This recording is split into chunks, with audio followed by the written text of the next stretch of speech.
이번엔 전략 플러스의 시간인데요. 시장 상황 점검과 투자 전략까지 전반적으로 짚어보겠습니다. 크래프트 테크놀로지스 오기석 에이펙 대표 연결되어 있습니다.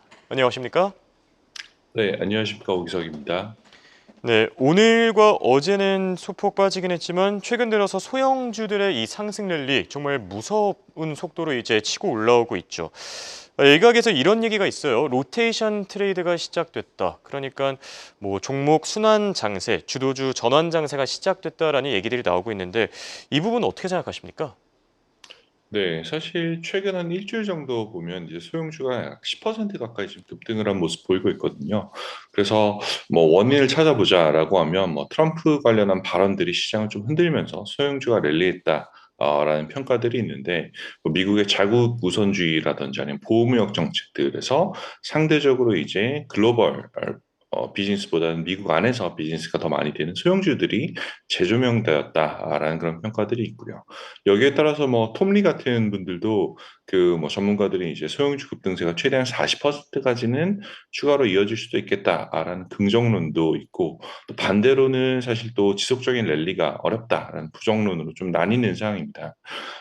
저는 사실은 이제 소형주 지속적인 랠리는 좀 힘들다라고 생각하는 사람 중에 하나인데 사실 소형주 랠리를 보면 최근에 연준이 이제 곧 금리를 인하할 것이다라는 기대감이 가장 큰 배경 중에 하나거든요.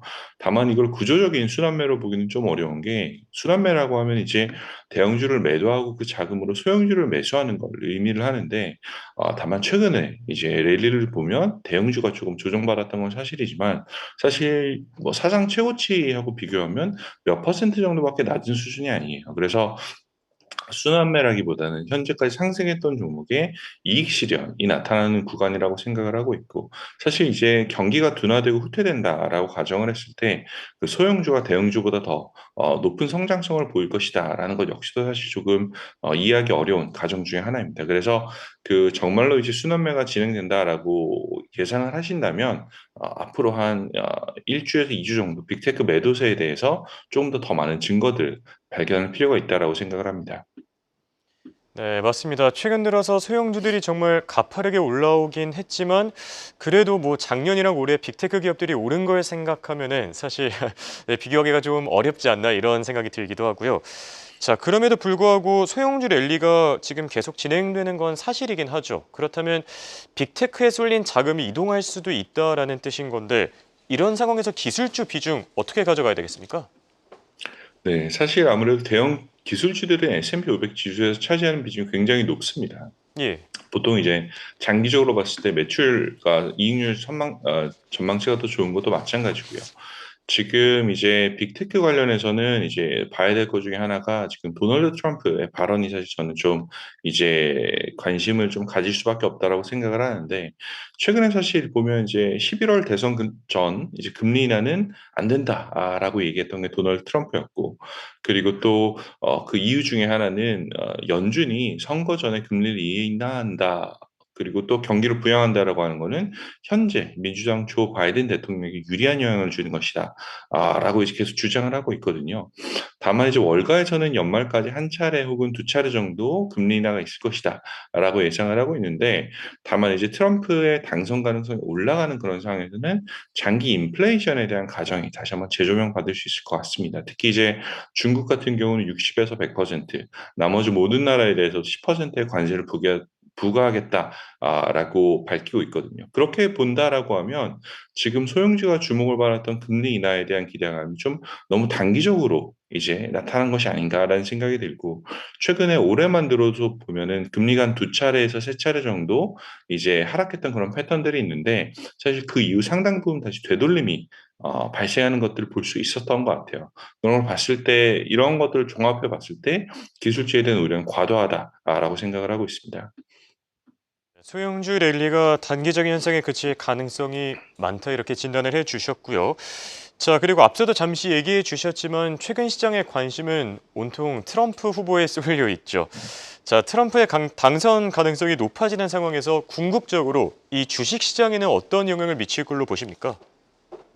최근에 이제 CEPR이라는 미국 내 연구기관에서 굉장히 재미있는 발표가 있었습니다. 이 해당 리포트에서 트럼프의 당선 가능성이 올라가면서 발생하는 세 가지 변화를 굉장히 계량적으로 분석을 했는데 요약만 하자면 첫 번째는 미국 채권 시장에서는 변동성이 증가할 것이다. 그러니까 미국 국채 투자하시는 분들 같은 경우는 좀 조심해야 되는 상황이 오고요.